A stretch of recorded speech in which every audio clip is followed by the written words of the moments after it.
אוקיי, אתם שומעים אותי? כן. אני ארצה באנגלית, אבל בשקופיות יש לי דברים גם בעברית, אז אני מקווה שיבינו. אוקיי, אז שיניתי את השם של ההרצאה ל-Scribal, why am I speaking in Hebrew?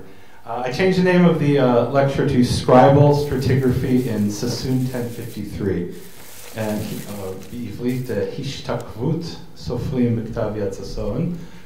What is stratigraphy? So I did my undergrad in biblical studies and archaeology, a double major. And I spent the summer of 1994 cleaning dirt off of a dirt floor. And one of the things that I learned in archaeology is that you have layers in a tell. And, oh, can we turn the lights off?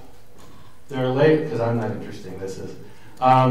We have layers in a tell, and the assumption is the upper layer is later than the lower layer. However, it's not that simple. And the complication is that if you build a wall, you may dig a trench, dig a hole, and put the foundations of the wall into the hole. And when you come to do your archaeological excavation, you find this floor, and next to it is this wall. And you think, oh, those are from the same period, they're at the same level.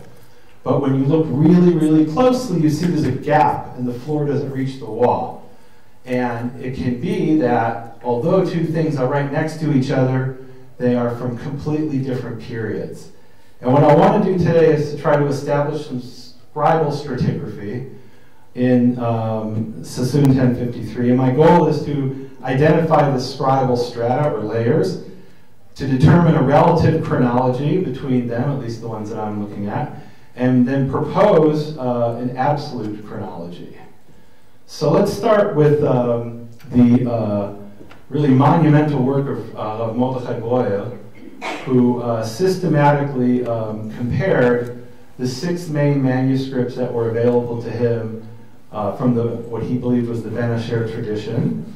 And in the example I'm looking at here, in 2 Samuel chapter 2, verse 2, he only had 4 manuscripts. He had the Sassoon Codex, which is Shin Echad, the Aleppo Codex, which is Aleph, the Leningrad Codex, Lamed, and Kuf, which is Cairo Codex of the Prophets. The other 2 manuscripts are only in the Torah. And here we have the word Hayisraelit, which Breuer showed has an Aleph in Shin Echad, in Sassoon Codex. But in all the other surviving major manuscripts, which isn't that many, it doesn't have an Aleph. And that's what he noted, and he's obviously right. But what's wrong with this picture? Here is our proverbial floor and our wall. The floor here, in my analogy, is the original text by the original scribe, and then here we have a correction. And the correction has the Aleph. But what was being corrected? Well, I think it's pretty clear that what the corrector did is he scratched off the ink, he wrote an Aleph, and then he squeezed in this Lamed Yud Taf. And I have to say, I've studied a lot of correctors in this codex. This is not, we say in English, the sharpest knife in the drawer. This is not a skilled scribe. And by the way, here we have another element. We have another shichva, another layer, which is the note of the second Masran. You've already heard about the first Masran and the second Masran. This is a note of the second Masran, and he says, Bet Chaser Aleph. So Rav Breuer's note is correct about the text as it appears in the latest stage, but it contradicts the Mesorah Tanah, the Mesorah Parva note, right next to it. And what I think we need to do is, I think we need to get to a point where we're no longer saying the Sassoon Codex says, but identify as much as we can different elements within this codex and deal with those. Of course, Professor Ofer has pioneered this by teaching us that there's 2 Masranim, and I very much built on his discovery. He shared with me where the work of the first Masran is and where the work of the second Masran, to the point where I could identify it myself, hopefully correctly.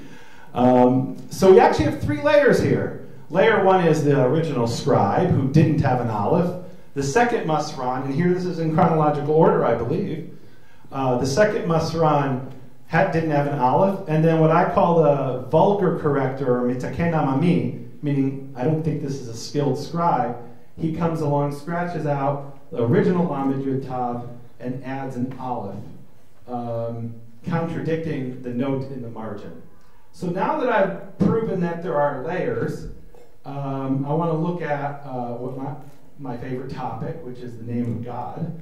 And here we have something that is absolutely shocking, or it should be shocking. There is a law in early rabbinical literature, it's in the Sifrei already, that it's forbidden to erase a single letter of the name of God, and that is attributed to a rabbinical or a midrashic interpretation of Deuteronomy chapter 12, verse 4. And whether it actually says that or not is a different question, but that's how it was interpreted. And here we have somebody erasing Yud He Vav He. This is not what we would expect from a medieval rabbinical sofer. And in fact, I think we can confidently say this was not a medieval rabbinical sofer. When we look closely, we can look at the layers. We have the letters, Yud He Vav He. We have the nikud and the ta'am here. And then we have this, what I call a strike-through, or kav chotze. And the strike-through looks to be the same exact ink as the nakdan. So we can confidently, without any doubt, conclude that the one who made the strike-through was the nakdan. No, of course we can't.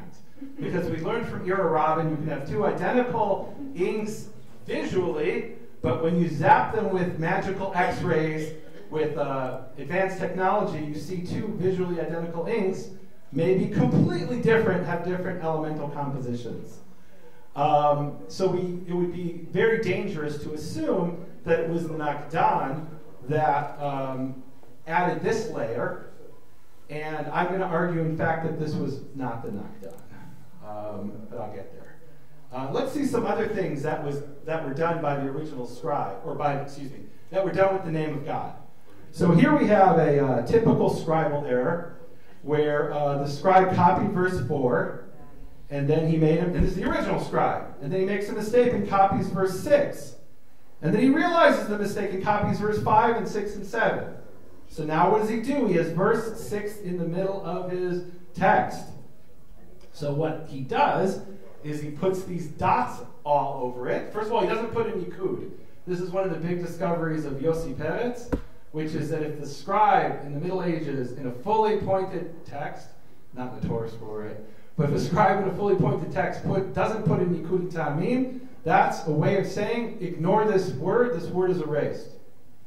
And here, I'll take this off because it's annoying, or is it attached? Okay, there we go. So in this case, he doesn't put in the nikud and tamim, and that is an indication that this verse should not be read.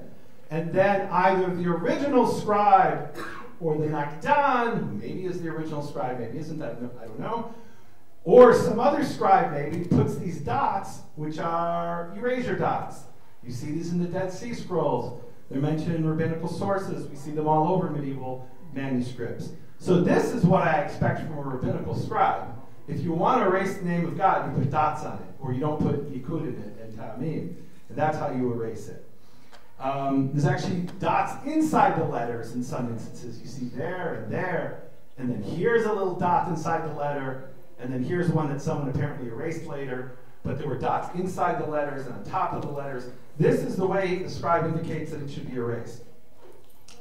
Here we have something completely different. Here we have a ditography, where the scribe copied the verse twice, and then he didn't put nikud. How do I know he didn't put nikud? Because there should be a cholam here if there was nikud. So his way of erasing it, of the original scribe apparently, was not to put nikud. And then I believe a later scribe, because we saw it, the original scribe wants to erase something, he puts dots on it, especially a big thing, but small things too. So some later scribe came along and erased the bottom half of the letters, including Yud He Vav He.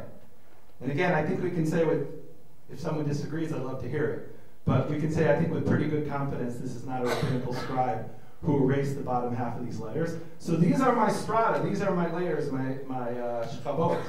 right? We have the original scribe, and we have some later scribe coming and erasing the bottom half of the letters. And why? Of course, he erased the bottom half of the letters so he wouldn't leave a space, which was an open and closed section. Here, the scribe, original scribe, wrote Yud He Vav He Amar, and then again Yud He Vav He, and then it was completely erased. Now, was it completely erased by the original scribe? I have no idea. It's possible he just left it without Nikud and Ta'amim. But some scribe came and completely erased it. But we see it's being treated in different ways. One scribe doesn't want a space in the text, so he only erases the bottom half. This scribe erased the whole thing. Here a scribe, again, if you had any doubt about the previous example, this scribe erases the bottom of Yud He Vav He, but even here we have multiple layers. And what do I mean by that? When we zoom in, there was a strike through, a kav chotzeh. And then, so one scribe puts it, and by the way, this already had nikud. This is part of the remnant of the shva, and this is the vaviyah. So one of the scribes puts in a strike through, and another scribe comes along and erases the bottom, or maybe the same scribe, right? But it's two different stages that the bottom half of the letters are erased.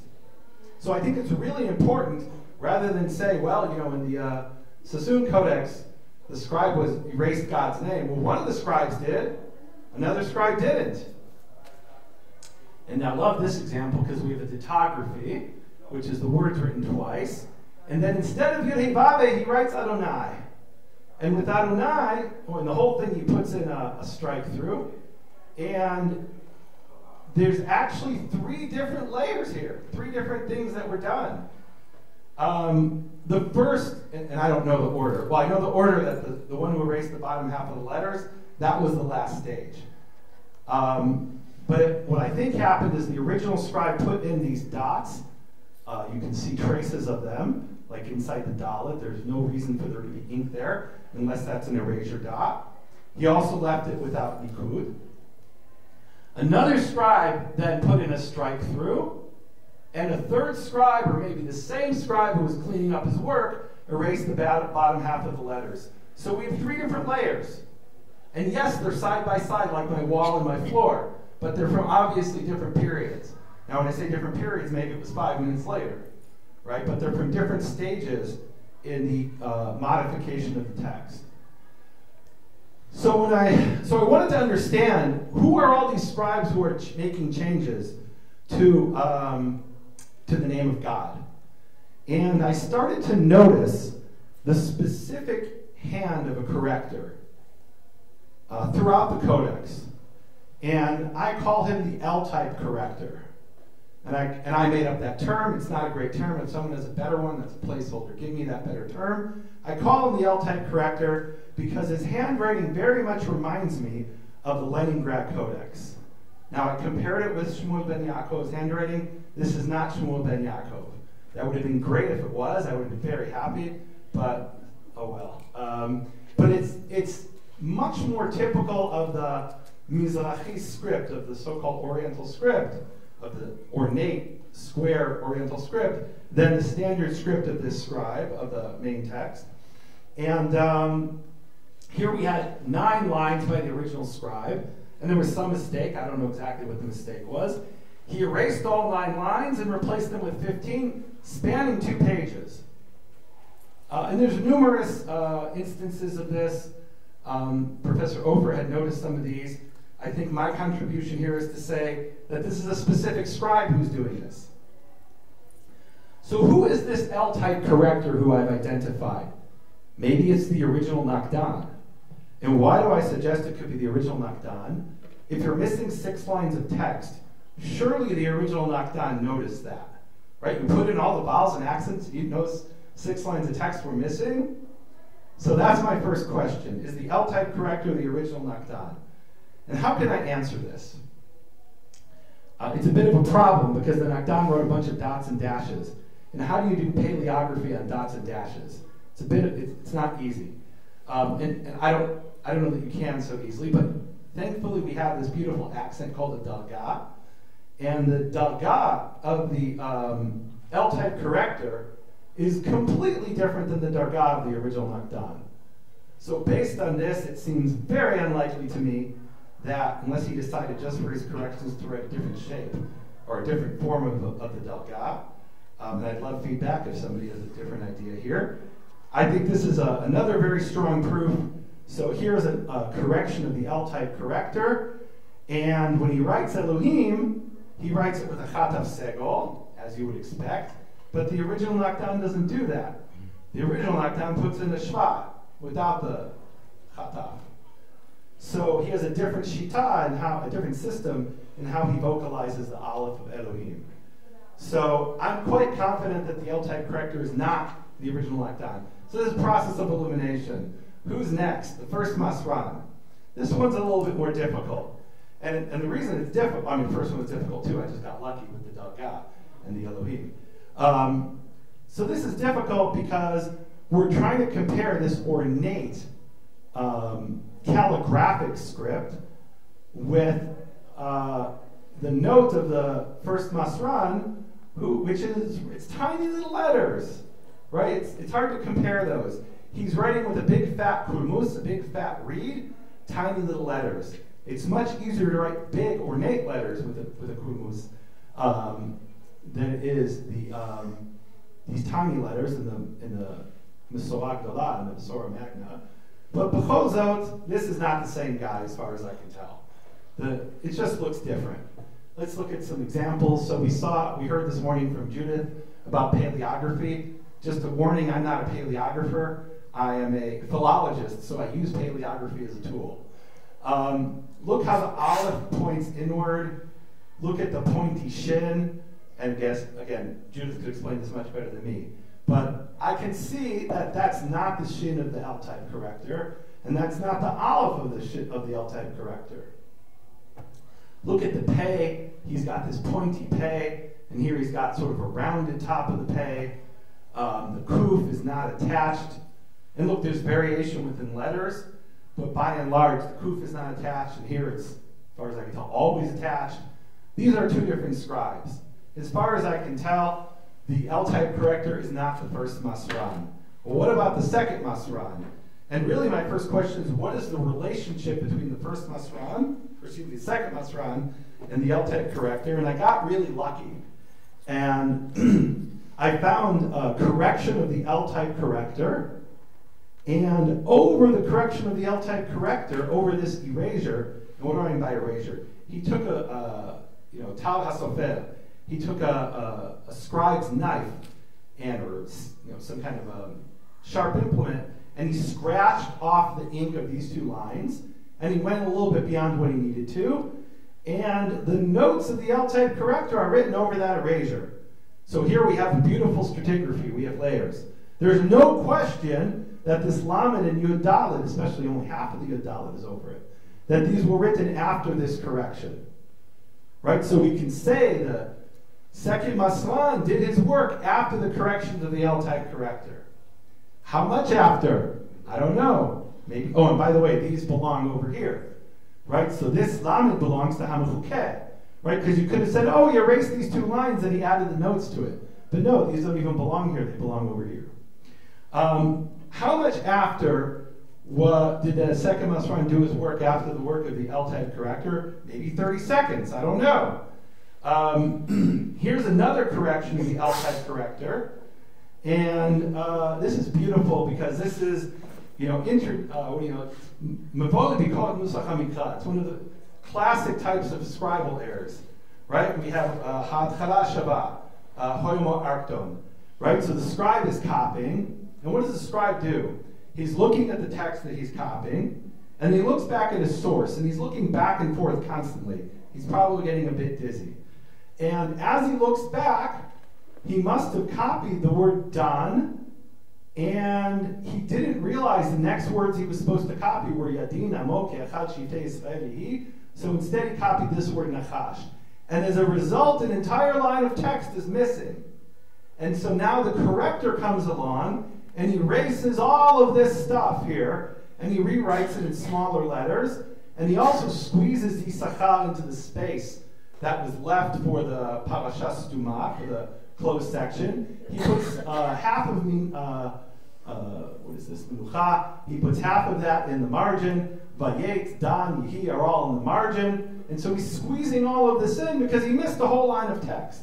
Why is this important for determining the relationship between the second masran and the L-type corrector? Because there's a second masran note on the word ke'echad.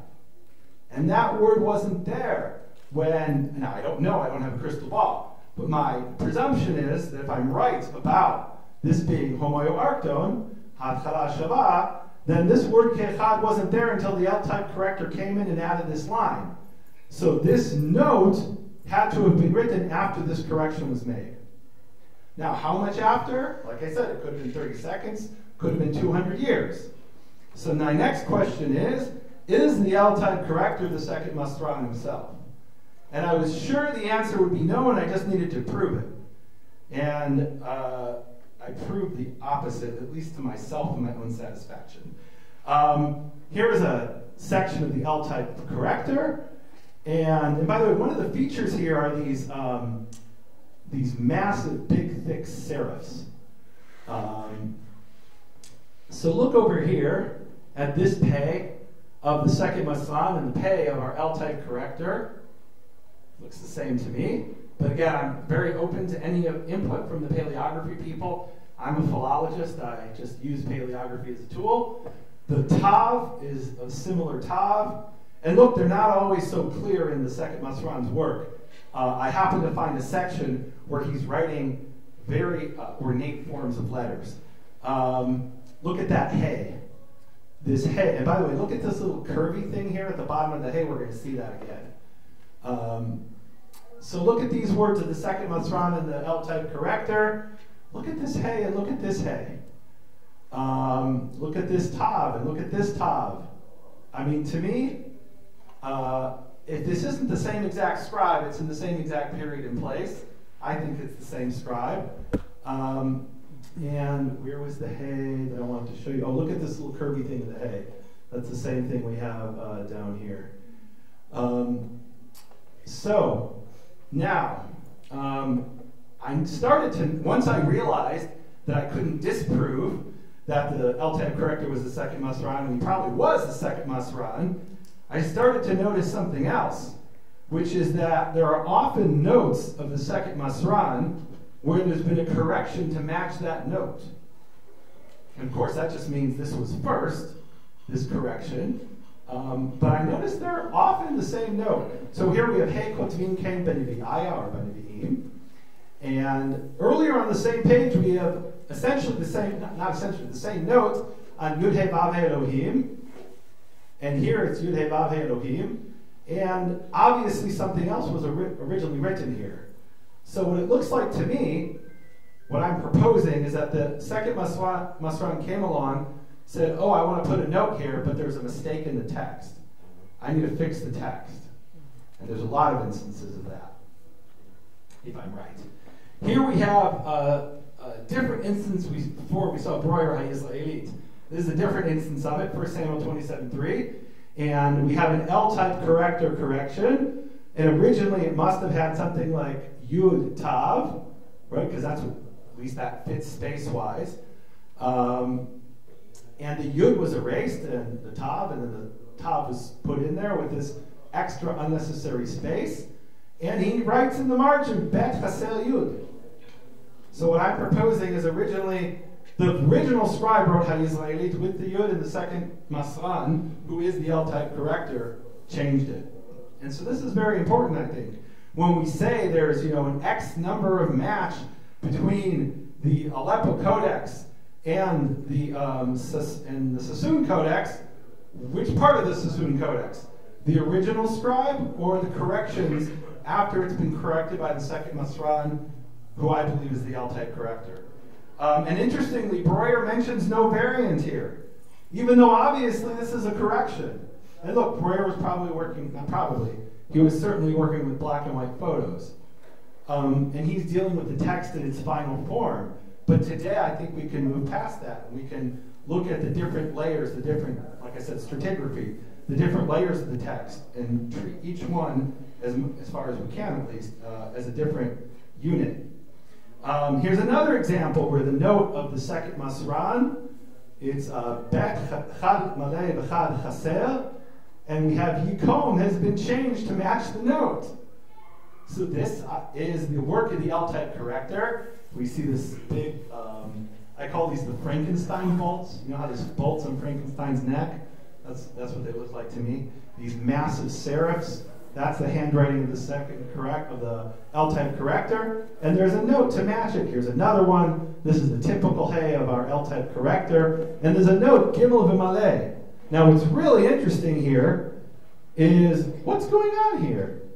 This vav, he wrote the chet and the hey, and presumably it was chaser. There was no vav, and there wasn't a vav. This was the right-hand side of the chet. Right? That's my suggestion, at least. And so I think he refashioned the right-hand side of the chet into a vav, and then added a chet hey, and they wrote gimel v'maleh. And what's really interesting is you can see the remnant of the kibbutz. Why would there be a kibbutz under the tav if originally there was a vav there? There wouldn't be. So when we talk about a comparison of the Sassoon Codex to other manuscripts, I think it's really important to say the original scribe had chaser, and now it has maleh. Now, was this corrected based on the Aleppo Codex? I'll leave that for other people to decide. But there are clearly two different versions of this word within the Sassoon Codex itself. It's much easier for me to say that the second Masran is the corrector when I have something that he's added. But here's an example where he took something away. Here, the original scribe wrote the hashchito with a yud. The second Masran comes along and adds a note, lamed chaser, and the yud has been erased. So who erased the yud? As far as I know, there's no scientific technique to prove who erased something. Right? It's gone. What would we check? But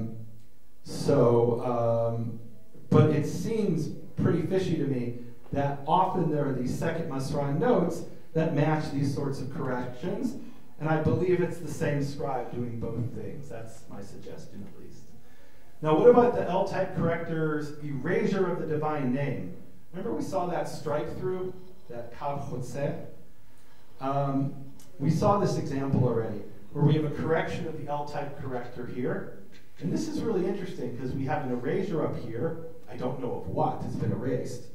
And then we have a correction where the L-type corrector wrote be'ata with an ayin, yud vav Elohim, and then he put in a line filler here. So what was there before? I don't know for sure, but my gut feeling is that there was some form of the divine name there. And that's because we have these repeated phrases in this passage. Here you have ki ata, yud vav tzvaot, Elohei Yisrael, and ve'ata, Adonai, yud vav ata, hu Elohim. So this probably, my guess would be, was something, maybe tzvaot. I'm not exactly sure. Maybe this was Adonai, yud vav. So my guess is that he actually erased the divine name here. I'll admit that's a bit speculative. Here I think it's far less speculative. The original scribe had 11 lines, and the corrector wrote it, erased all 11 lines, and replaced it with 15 lines. And we have the divine name at the beginning and the end, and in the middle. And by the way, of course, the halakha is not just to not erase Yud Vav, but also Elohim. And so one of these, when he erased the 11 lines, I think, and here, by the way, multispectral imaging might work, because maybe we could see what was erased. But for now, I think it's reasonable to propose that at least some divine name was erased here.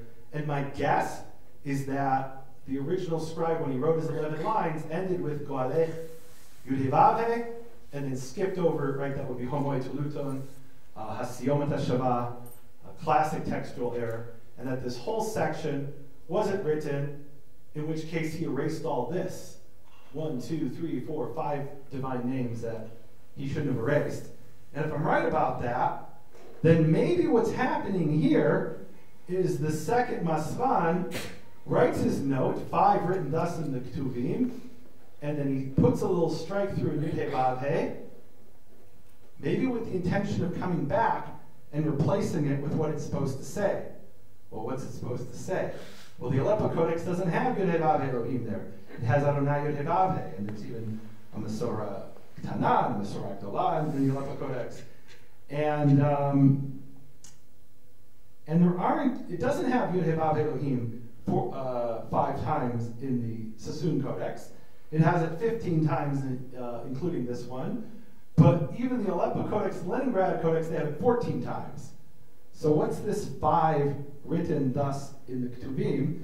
And I'm sure this is probably in Professor Ofer's book, I don't know, where he dealt with this.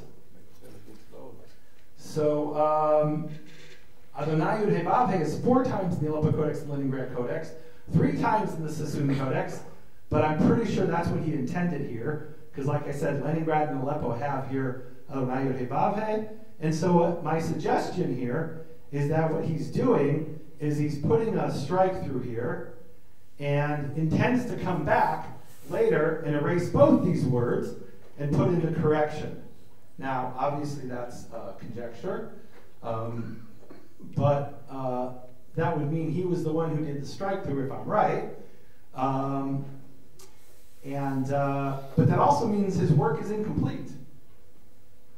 So is this true that the work of the second Masran is incomplete? Well, we already heard that there are pages where he erased the notes of the first Masran and never came and filled them in. So it's definitely incomplete. But I didn't really deal so much with the Masoretic notes. I was dealing with the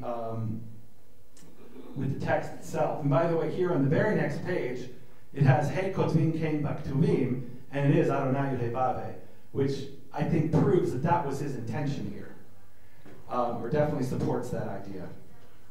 So here's another example of the L-type corrector, who I believe is the second Masran, who makes a correction and it's incomplete.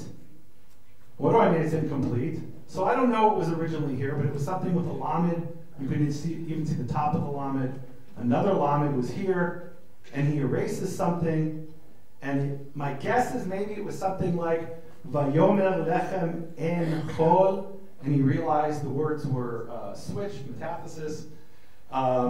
And so he erased these words and then rewrote this, but he forgot to write Vayomer. Some later scribe puts in Vayomer in the margin with a different handwriting, and our L-type corrector never put in the Nikud or Ta'amim.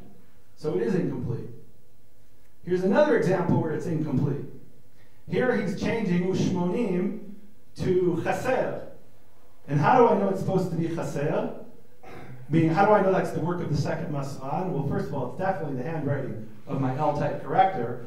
And there's a note elsewhere in Judges 3:30 that says, Vav Maneh B'chol Divrei Yamim Dichvateh, and this would be the 7th instance. So this is supposed to be Chaser, at least according to the system of the second Masran. And it's incomplete. He left the dot of the cholam, and he didn't put in the tipcha or the chilik of the nun.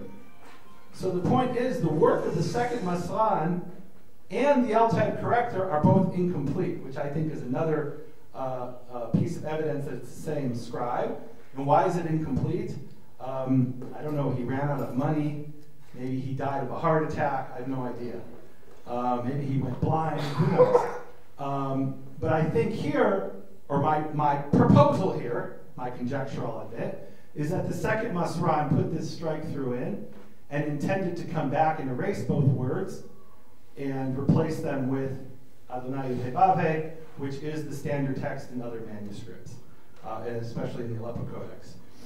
All right, I want to talk about something else real quick before I wrap it up, which is there's another scribe, another strata, another layer. And I call this the replacement strip scribe. We have these strips where the parchment fell off, and they were replaced, and they were written on. There are 7 of them. There's actually more than 7, but there's 7 with a specific handwriting. So this replacement strip scribe is definitely not the L-type corrector. You can immediately see it's a completely different handwriting. I won't spend too much time on that. I spent a lot of time to prove it to myself. But it's very clear. Look at this pay and look at this pay. So I mean, look at this Zion and look at this Zion. It's a completely different story. What is the relationship of the replacement strips and the second Masran? Well, here's an example where the replacement strip physically covers. This is what inspired me to call this stratigraphy, We literally have layers here. That the second masran, his work is being covered by the replacement strip.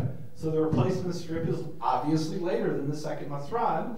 This probably, I think, said Bet Ameh, which is the verse in Ezra for Binidat. Judah Schlanger this morning mentioned that there was a scribe who wrote this inscription, and he also wrote the choir numbers. I call this the choir number scribe. So my question was, is the choir number scribe the same as the replacement strip scribe? If it's not the same scribe, it's a very similar scribe. Right? In other words, maybe this is his cousin or his student or something, but this is in the same place, in the same geographical location, as far as I can tell. And again, I'm not a paleographer. I'm using paleography as a tool. Here, look at this Aleph and this Aleph. And here's an Aleph that sort of points down. He has that same thing here. Look at these Gimels. Dalet, look at the wavy Dalet. I don't know, I think this is probably the same scribe. But again, I'm open to input from the paleographers. If you want to tell me this is his student or his cousin, or maybe I'm completely wrong. Look at the waviness of the hay and the choir numbers and the replacement strip scribe. Look how this piece of the nun, of the man rather, comes into this piece and it kind of has this overhang.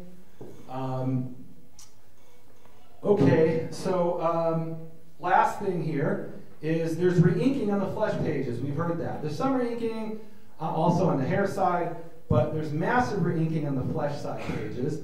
And it's very problematic to say, well, you know, is this the handwriting of this particular scribe? Because he's tracing over other people's letters.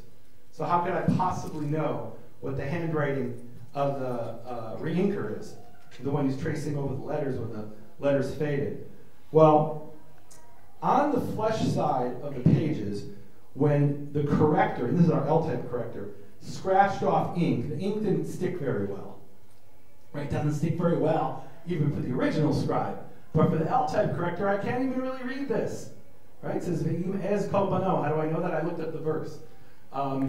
Sometimes it does stick, but other times it doesn't stick very well. Well, we got lucky, or I got lucky, and there was a section where there's a correction, I believe by the L-type corrector, but I really can't know, because there's not enough of it preserved, but it's been re-inked.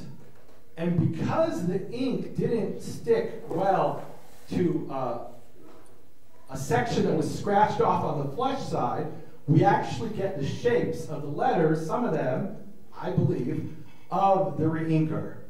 And look at this. This is an Aleph of the re-inker. Now, how do I know it's not the original Aleph? Because you don't find that shape when there hasn't been a section scratched off. At least it's not the common shape. And then this is of the choir number scribe and the replacement strip scribe. Is this the same scribe? At least it's the same geographical time period and location, I think. And look at the little thing pointing down here on the Aleph. You have the same thing with the re-inker. So, and I say this somewhat hesitantly, that this is the same scribe. That's, I'll admit, somewhat of a conjecture. But I tried to create here a chronologia yachasית, a relative chronology. The first stage is obviously the original scribe and the original Nakdan. If that's the same person or not, I have no idea.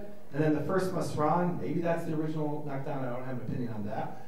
But then in the second stage, or third stage, you have the L-type corrector, who is the second Masran, according to my suggestion. And then in a fourth stage, you have the replacement strip scribe, who I say with a question mark, is the choir number scribe. Like I said, if it's not the same scribe, it's that type of script from that period. And then the re-inker, I say with even a bigger question mark. I should have made this a bigger font, right? Because it's very problematic to say, you know, the handwriting of the re-inker. But because I think I'm probably right. That's relative chronology. What about absolute chronology? Well, you've already seen this from Judah Schlanger. You don't need me to tell you again.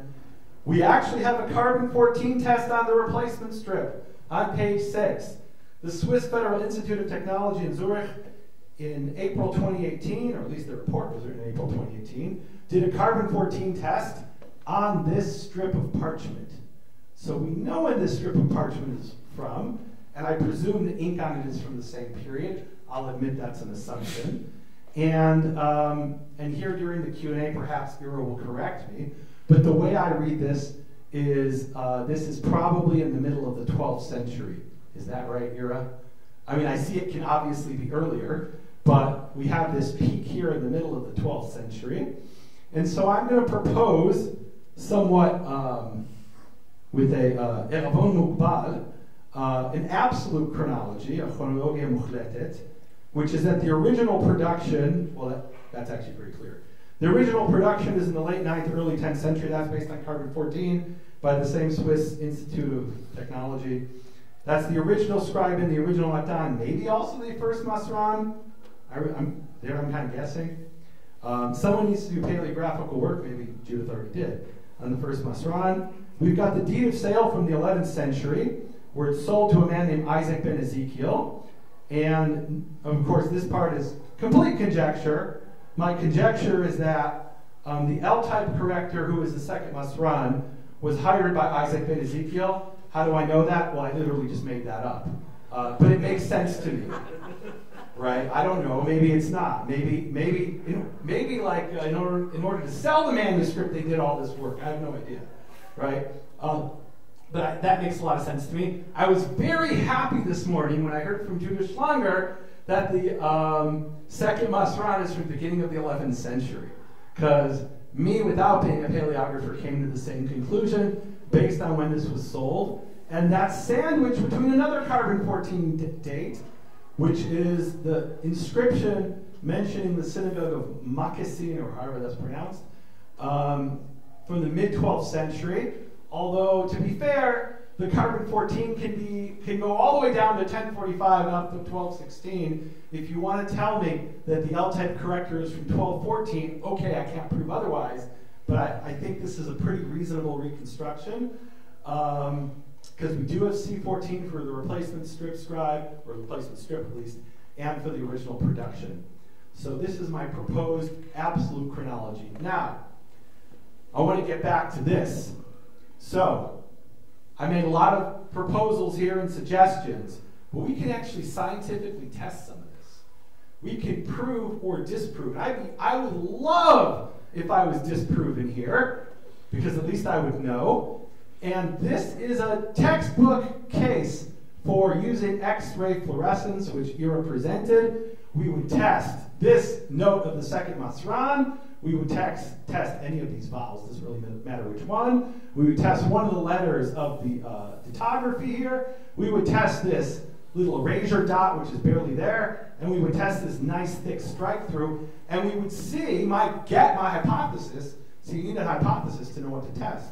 My hypothesis would be that this ink is the same as this ink of the strike through. Now, if we tested it and showed that the strike through was the same ink as the letters, I'd have to modify my hypothesis, right? I'm not sure it would necessarily change everything, but it would make me think here. We can objectively know, think about this. Our whole field is conjecture and speculation, and educated conjecture and speculation, right? But we can actually objectively know things. This is what I love about working with Ira Robin at the Bundesanstalt für Materialforschung und Prüfung, which is that we can use scientific tools working with scientists. And look, everybody here needs an Ira Robin. Everybody no, seriously, everybody, no, I'm serious. Everybody in our, this is the future. The future is we come up with an hypothesis and we get a scientist to test that hypothesis. That's the future, guys. And we're laying the groundwork for that here. This is the X-ray fluorescence. By the way, this is, I'm speaking about this next week in Heidelberg. This is Oriental 44-45 at the British Library, where we did tests, and the results are astounding. But we could test that here. We could test this strike through with the ink of this letter and this nikud, and we would know maybe the original Acton is the one who did the strike through. I don't think so. My proposal was that it was the second Masran. But we could objectively know that, which is beautiful. So this is my hypothesis until I'm proven wrong, or almost certainly right. And that's it. Thank you.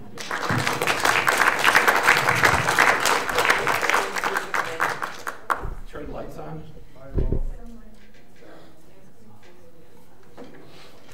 All right, everyone. I think we learned a lot from this presentation. And personally, I appreciated the reference to the sort of commercial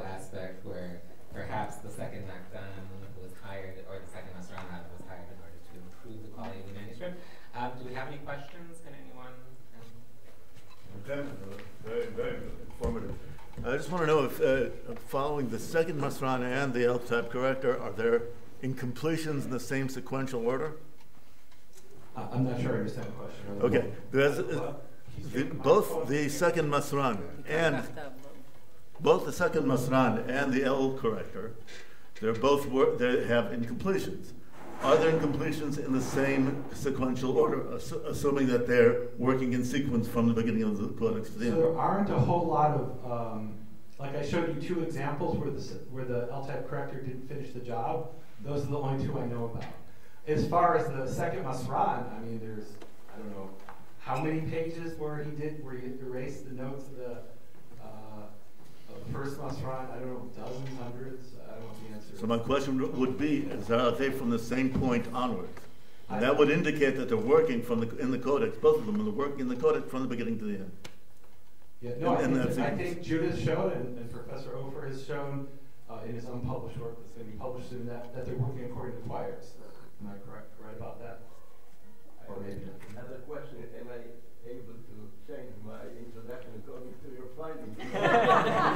Please do.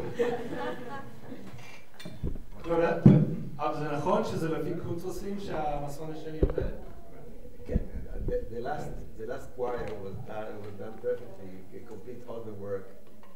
We don't know why, I had some assumption why he began or he worked about the last choir before he dealt with the other.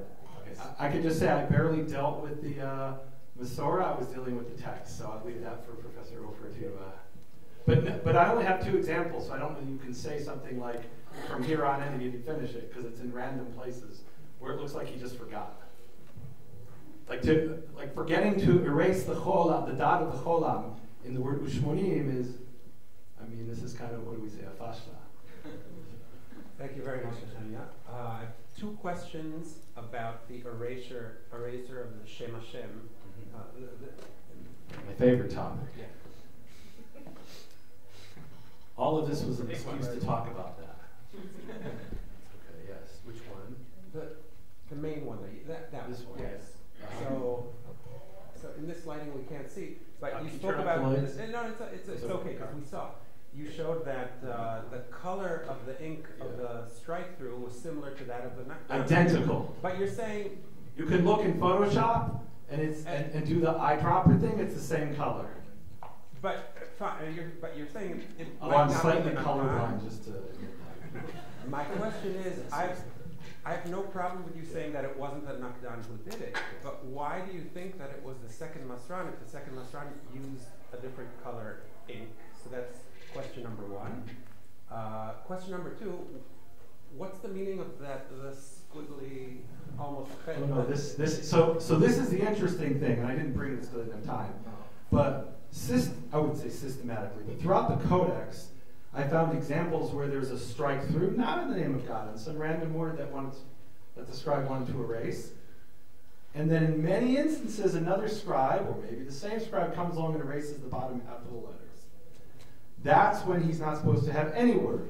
In this case, he's supposed to have a word. We know what the word is, based on the Aleppo Codex and the Leningrad Codex, and the very next page, his own Masoretic note, well, at least the second Masran's own Masoretic. We know what the word's supposed to be. So if the second Masran really intends this to be, Shevat Nut, like he has on the very next page, he's got to erase this. And so my proposal, which I admit is conjecture, is that he is preparing this for coming back later and going through that work, and he never got around to it. Now about the colors. So I just have an article with Ira Rabin that was published. We worked on it for like 3 years, where we went and did hundreds of tests on Codex Vaticanus, which is from the 4th century. And there's a debate in Codex Vaticanus going back to 1995 about these 2 different things. I won't go into the details, paratextual things that have the same exact color and therefore are from the same time. And this has been debated for 30 years. And I was sure we would prove that it's right. And it's definitively 100% wrong. They're the identical colors, and they have nothing to do with each other. One's from the 16th century, the other's from the 4th century. And they're right next to each other. So, but my question was the reverse. Yeah, exactly. I would like to comment on this. Yes. It's thickness of the ink. here it's less thick than the second Masran's writing? And that's why it really indicates that he's right. He just made a note for himself, going quickly through with a thin layer. The thin layer has absolutely different color from the one which would be normal writing. Or maybe not. Maybe this is the original Nakdan. Or maybe not. This is why the Anu Museum needs to let us do these tests. We can answer. No, and no, seriously, what are the stakes here, right? Is this the original scribe who erased God's name and therefore is not a rabbinical scribe? Or is it some scribe 100 years later? And now I'm going to really go off the reservation and make a speculation, which is that, so when Staka ben Daniel, no, what is his name? He was the scribe Staka. When Isaac ben Ezekiel bought this manuscript, maybe he said, you know, well, we know the one who sold it, Chalaf ben, his name was Avraham. We know he was a rabbinite scribe. He has this argument which goes to the Av Beit Din in Cairo, right? Presumably the rabbinite scribe. Maybe Isaac ben Ezekiel, about whom we know nothing, and so I can make up anything I want. Maybe he is a Karaite scribe and says, oh, I want a Karaite scribe to correct this, because I don't trust that rabbinite scribe, and it's the Karaite scribe who goes and erases God's name. That's pure speculation. Who knows? Or maybe, maybe the one who erased that was some reader who was so educated he didn't know you're not supposed to erase the name. Right? Anything's possible, right? Speculating here. So, we have one remark.